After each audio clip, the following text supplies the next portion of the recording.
a Atos dos Apóstolos. Agora vamos para o nosso projeto final, que é a explicação resumida dos conteúdos dos capítulos, certo?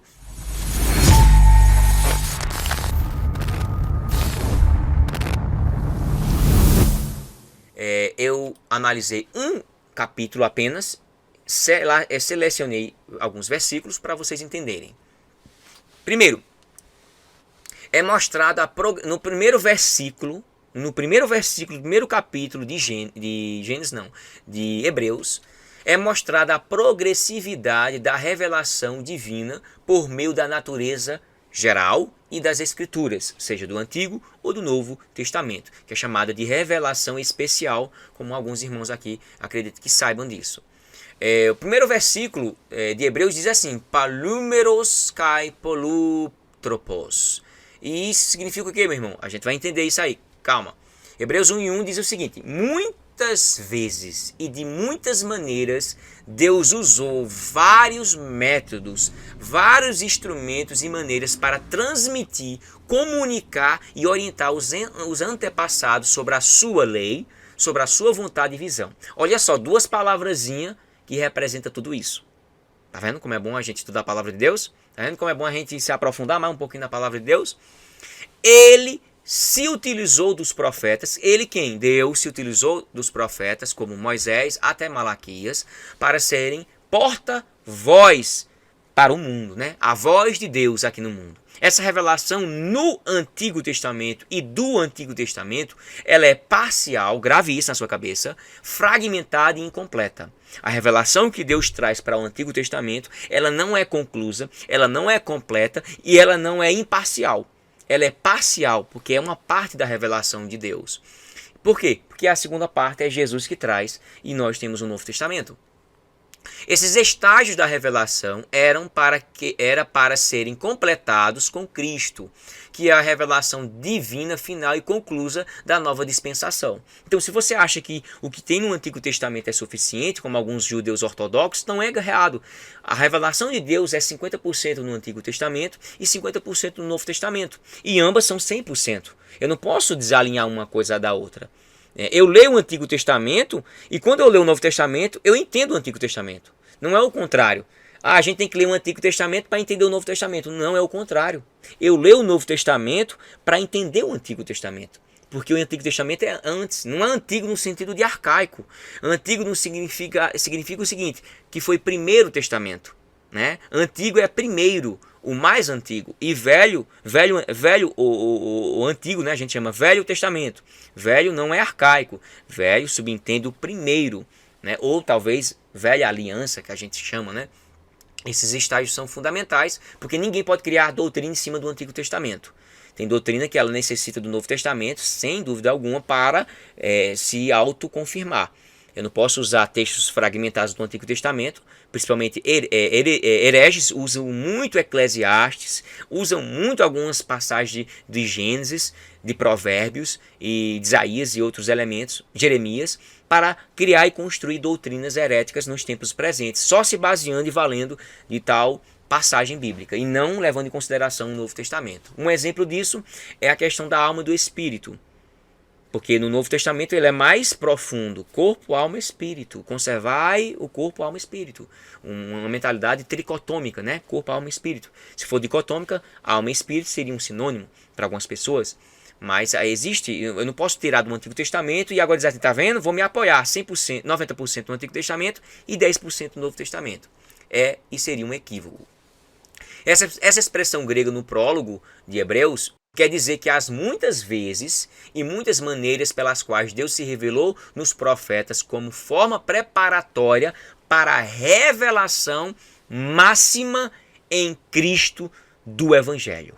Então a revelação máxima ela se finda e conclui em Jesus. Não há mais revelação posterior. Não há revelação mais posterior. A palavra palai, antigamente no grego, no primeiro verso de Hebreus, fala sobre uma orientação no passado. Ou seja, os ensinamentos antigos da época são uma coisa. E Scatoutu remeron, ou seja, nos últimos dias. O que é nos últimos dias, teologicamente falando? Os últimos dias, na mentalidade judaica dos cristãos do primeiro século, subentende que seja o período em que Jesus ressuscita e o período que Jesus volta para buscar a sua igreja. Isso é chamado últimos dias. Amém? Últimos dias, é isso, últimos dias. E nos últimos dias, ou seja, no primeiro dia ou na primeira semana dos primeiros dias, dos últimos dias, o Filho, no primeiro dia que o Filho veio aqui, se ergueu, foi gerado e pregou o Evangelho de Deus, ele está dando a verdade final, a revelação final aos servos de Deus. Ou seja, o começo de uma era messiânica se iniciou e iminente reinado de Cristo está se iniciando, não está ainda efetivamente concluso, porque quando Jesus voltar, aí sim, aí é concluso. É mostrada a superioridade do Filho em relação aos profetas no primeiro versículo. No verso 1 diz assim: a nós falou-nos nestes últimos dias pelo Filho. Olha a preposição aqui, pelo, ou seja, através de. Última revelação conclusa e final. Isso quer dizer literalmente que Jesus foi e é a última e completa revelação da parte de Deus. Glória a Deus por isso. Jesus é a última voz profética de Deus aqui na terra, meus irmãos. O que passar disso, eu queria até uma frase, viu? O que passar disso é procedência maligna e herética, né? Lembra, seja o vosso falar assim, sim, não, o que passar disso é procedência maligna. Aí eu fiz uma intercontextualidade aqui. Não existe mais a revelação. Não existe mais revelação, nem virá revelação alguma mais. Isso fique claro aos irmãos e todos os irmãos que depois foram assistir essa live da gente. Ou seja, somente seitas declaram que seus mestres têm e dão continuidade, como a revelação divina, né? Continuidade à revelação divina. Por exemplo, eu citei algumas pessoas aqui. Joseph Smith, dos Mormons, 14 anos de idade. Ao ler uma passagem bíblica, se não estiver enganado, foi Mateus 3:17. Eis o meu filho amado em quem me comprazo. Ele ouviu uma voz de Deus, veja só, e dizendo a ele que a igreja de Cristo não tinha mais nessa terra. E que ele providenciasse a igreja de Cristo dos últimos dias. Então Joseph Smith teve uma visão, ou uma visagem, depois de ler Mateus 3:17. Este é o meu filho em quem me amado, em quem me comprazo. Então ele ouviu essa mesma voz. Eu acho que ele se iludiu tanto, dizendo, eu quero ser a revelação. Então ele está se autodizendo que é Jesus. É um herege nos tempos presentes. E muita gente, aquelas placas dele, que diz que Jesus apresentou-se para ele e deu todo o evangelho, um outro evangelho de Jesus, que eu tenho até aqui para análise, né? Eu sou apologista, então a gente tem que conhecer também o outro lado para defender a nossa palavra de Deus. Segunda pessoa, Ellen G. White, dos Adventistas do Sétimo Dia, com desculpa e perdão, lamentavelmente, eles têm os seus escritos como pé de igualdade com as escrituras. Isso é um absurdo. As visagens que ela teve, diz que em outros mundos tem outras árvores da vida, outros seres. Para mim, a maior idiotice teológica, herética no tempo presente, que tem muito adventista que eu admiro, eu bato palma, eu digo parabéns, você é um servo de Deus, você conhece a palavra. Mas se eles engolirem isso, todos eles, infelizmente, estão cegos. Lamentavelmente. Me perdoe, meu amigo, meu irmão que está do outro lado, você que é adventista, que não sabia e não sabe disso. Um pé de igualdade das escrituras com os escritos de Ellen G. White, sangue de Cristo tem poder. De Mateus Apocalipse foi concluído, ninguém. Eu posso ter o dom de visão e revelação, mas isso não superioriza as escrituras. As escrituras é superior ao dom de visão, porque o dom de visão e revelação é para a edificação da igreja, não tem nada a ver com a escritura. Eles confundem uma coisa com a outra. Amém? E Allan Kardec, que diz que o espírito de profecia que fala é o espiritismo. Isso é um absurdo. Quer dizer que o Espírito Santo, que o próprio Jesus disse, eu vou e vos enviarei outro, né? Alos, né? Outro igual, igualdade. Alos, nem a mais nem a menos, igualdade plena. Eu vou chamar outro para ficar com vocês até a consumação dos séculos. Está com vocês. Então, a última revelação de Deus trazida à Terra, que seria Jesus, agora é o Espírito Santo. Só que na mentalidade kardecista, né, Leon Denis Delisart, o nome dele, né, oficial, é de que o Espírito de profecia, o Espírito Santo, nada mais é do que o Espiritismo. é a última revelação de Deus. Isso é um absurdo. Sangue de Cristo tem poder. Se eu fosse católico, eu ia dizer Ave Maria. Vamos lá, vamos conhecer de Bíblia. 1 Timóteo 4:1 diz o quê? Mas o Espírito expressamente diz que nos últimos tempos, agora, tempo presente, na época de Paulo, até a igreja ser arrebatada, apostatarão alguns da fé, porque nem todo mundo vai se apostatar, dando ouvidos a espíritos enganadores. O que tem gente de seitas aí sendo guiado, orientado com esses espíritos enganadores é gigante. E aqui em cima eu citei Joseph Smith, Ellen G. White, Allan Kardec e tantos outros. Henri Cristo, né? Mas ainda que nós... Olha o que Paulo está falando aqui, meus irmãos. A gente não analisa. Eu sou extremamente perfeccionista, analítico nas palavras. Já deu para perceber, né? Ó, mas ainda que nós mesmos, nós apóstolos, se liga aí, se orienta, ou até mesmo um anjo do céu vos anuncie outro evangelho além do que já vos tenho anunciado, seja amaldiçoado, seja anátema. Isso, ou seja, se a gente construir algum, isso é errado, seja amaldiçoado também. Se um anjo do céu vier enganar a gente, amaldiçoado também, seja anátema. Ou seja, abre os vossos olhos. As Escrituras já finalizaram a sua visão e revelação em Cristo Jesus. Disse Jesus: eu sou o caminho, a verdade e a vida. Ninguém vem ao Pai senão por mim. Por que eu botei esse versículo aqui? Esses anos, mais de 15, 20 anos na área bíblica e estudo apologético, eu pude perceber, e isso é notório, de que toda seita, heresia, igreja herética, ela diz o seguinte. Eu queria até uma frasezinha aqui também, viu? Diz-lhe, nós irmãos, da igreja tal, nós somos o caminho, nós somos a verdade, nós somos a vida e ninguém poderá ir ao Pai se não for por a gente. Igreja herege, versículo 666. Ou seja, essa igreja está dizendo que ela é o caminho, a verdade e a vida. Então tenha cuidado. A igreja de Cristo, ela é una, ela é uma multiforme sabedoria de Deus. Mas tem gente por aí criando um outro evangelho, dizendo que ele é o caminho, a verdade e a vida. Não, Jesus é o caminho, a verdade e a vida. O prólogo da Epístola aos Hebreus é semelhante ao de João 1:1. Jesus, em João, é chamado de Logos, e Jesus é considerado filho em Hebreus. Ele faz uma dupla afirmação ao relatar que Deus não apenas existe, olha que bonito, mas que também se revelou a nós, meros mortais. O Logos, a gente poderia em outro momento falar sobre o Logos, que demoraria uma hora, mas vou adiantar. A revelação de Deus se dá por meio de forma geral e especial. E como é que funciona isso? Eu fiz um resumo para vocês, não vou ler tudo. A revelação geral é isso, pela natureza, pela providência divina e pela consciência que Deus dá. E a revelação especial se dá por meio de Cristo e por meio das Escrituras. Por meio das Escrituras, evidentemente, primariamente e secundariamente por meio de Cristo, que veio por final, para concluir o Novo Testamento. Isso aí depois vocês leem em casa, né? Tira foto. Vamos lá. Os céus declaram a glória de Deus e o firmamento anuncia a obra de suas mãos. Salmo 19, verso 1, que está aqui, ó. Revelação, revela a existência de Deus, revela a glória de Deus. Eu tenho até um vídeo no meu canal de 23 minutos explicando sobre Romanos 18 e 23. Porque quando os gentios que não têm lei, eles não têm lei, viu? Fazem naturalmente as coisas que são da lei, como é que eles podem fazer uma coisa se eles não sabem?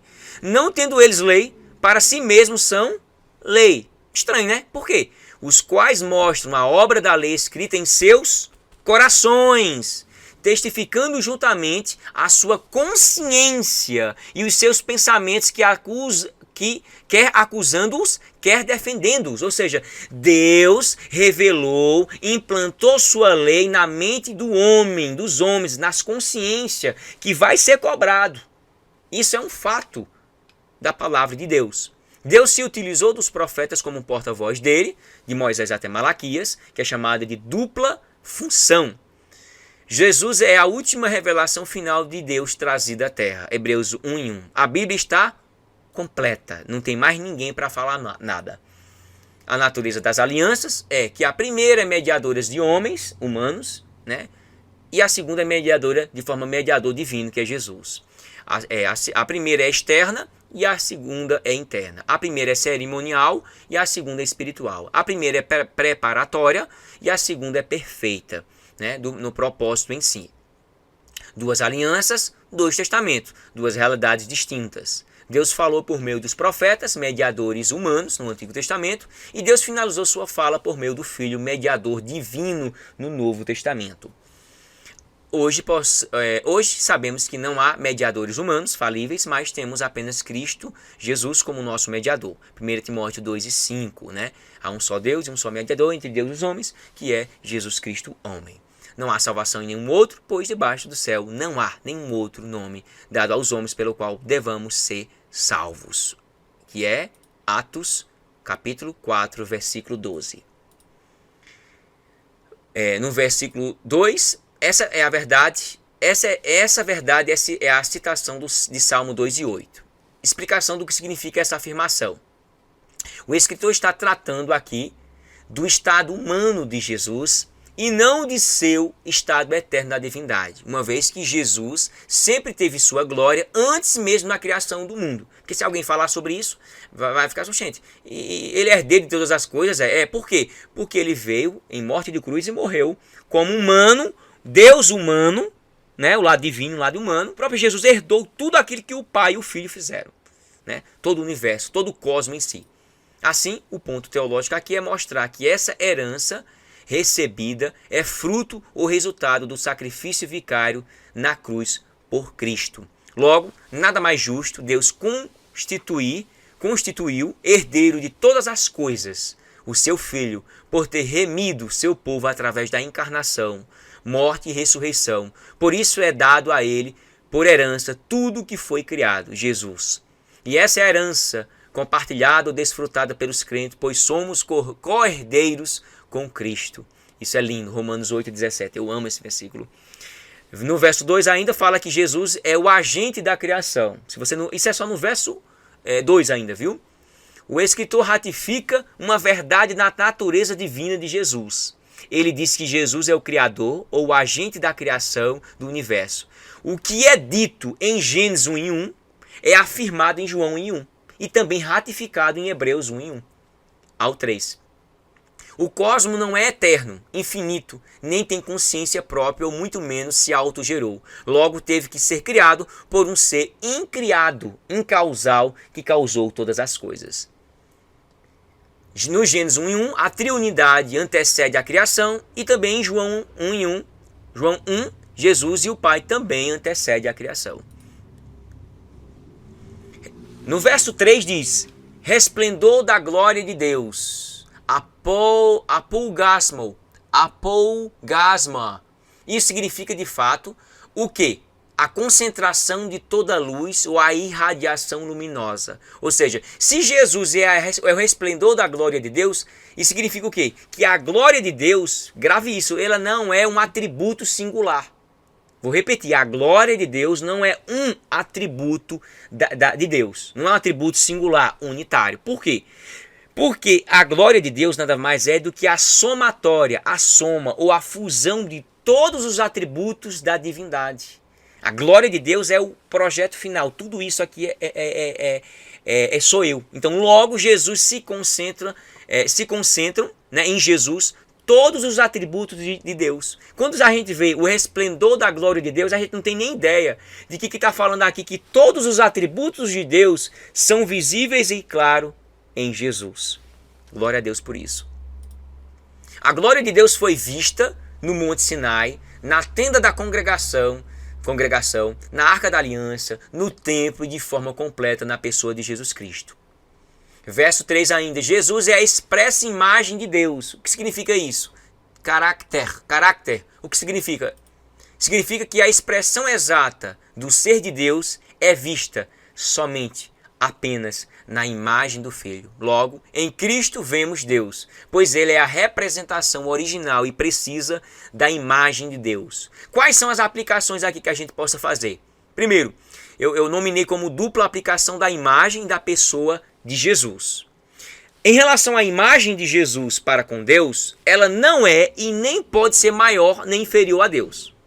Agora, a segunda aplicação é Jesus, em relação a Deus, ele não é e nem pode ser nem maior, nem tampouco inferior a Deus. Então, tanto na imagem da glória e expressividade de Deus, como a pessoa de Jesus possam ser maior ou inferior a Deus. Por quê? Porque a palavra, aqui em grego, hypostassios, em Hebreus 1:13, significa essência, natureza divina. Ou seja, Jesus, a expressão exata de Deus se vê em Jesus. Ou seja, a essência da divindade, a natureza da divindade, ela é vista em Jesus. Quem vê o Filho, vê também o Pai. E quem vê o Pai, inevitavelmente verá o Filho. Deus é testificado por Jesus, Cristo, e Cristo é testificado pelo Espírito Santo. Ou seja, Jesus testifica de Deus, e o Espírito Santo, nos nossos corações, na nossa mente, na nossa alma, testifica sobre Jesus. Por isso que Jesus disse, bem-aventurados que não viram e creram. João 1,14 diz, embora distintos, mas compartilham da mesma natureza e essência divina. João 1:1. Verso 3 fala sobre que Jesus é o sustentador de todas as coisas. A pergunta é, por quê? Para quê? É preciso mesmo? Sim. A grande maioria contempla apenas o ato de criar. Ah, Deus criou, certo? Mas não se liga na questão do ato de sustentar, de manter o equilíbrio de todas as coisas criadas. Isso é um fato, meus irmãos. Quem cria tem que cuidar. O pessoal cria e quer deixar para os outros criar. Ou seja, Jesus não apenas foi o agente da criação, mas aquele que controla, dá ordem e cuida de toda ela. O que existe evidencia um criador e incriado, atemporal e eterno. Ou seja, tudo que existe evidencia isso, que alguém criou, mas para criar ele tem que ser incriado. E para ser incriado ele tem que ser eterno. E para ser eterno ele tem que ser atemporal. Tudo que há nunca existiria, nem por si só se manteria sozinho. Logo, tudo que há exige inexoravelmente um Criador, governador. Verso 3 ainda diz, sumo sacerdote de todas as coisas. Jesus é e foi o Cordeiro. Por que o Cordeiro? Porque ele foi o único perfeito. Ele se ofereceu como sacrifício perfeito pela humanidade. Veio, foi crucificado, morreu em morte de cruz, ressuscitou e tal ato nos purifica de todo pecado. Assim fica claro e evidente que somos remidos e purificados por sua morte e ressurreição. Glória a Deus por isso. Pois sem derramamento de sangue não há remissão. Hebreus 9:22. Ele não é o sumo sacerdote de todas as coisas? E o sangue de Jesus nos purifica de todo pecado. 1 João 1:7. O escritor aos Hebreus nos mostra a dupla função concomitante de Cristo como sumo sacerdote e sacrifício. Ou seja, simultaneamente, é incrível isso, viu? Você vai encontrar muito isso em Hebreus. Uma simultaneidade de função. Autor e consumador da fé. Ele tanto é sacerdote como sacrifício. Significa que ele é sacerdote, aquele que prepara, e a mesma coisa o sacrifício. Uma dupla função. Gramaticalmente, Jesus foi a voz média. A voz média no grego, para os irmãos saberem, é aquela que faz ação e que recebe a ação. A voz ativa que faz, a passiva que recebe. A voz média é aquela tanto que faz e tanto recebe. No nosso português, por isso que eu botei um pezinho de português, significa voz reflexiva. Eu me cortei, ou seja, eu cortei e senti a dor de ser cortado, chamada voz reflexiva. Então Jesus é a voz média e reflexiva. Por quê? Pois ele tanto participou como sujeito ao coordenar o sacrifício, e da mesma forma como sendo a própria oferta oferecida para a purificação. Jesus é o rei que assentou-se à direita da majestade, ainda no verso 3. Em Hebreus vemos um retrato de que Cristo tem poder, tem autoridade sobre o céu e a terra. A ele foi dada toda a autoridade no céu e na terra. O escritor enfatiza o cumprimento do Salmo 110, verso 1, que diz: disse o Senhor ao meu Senhor, assenta-te à minha mão direita, até que ponha os teus inimigos por escabelo dos teus pés.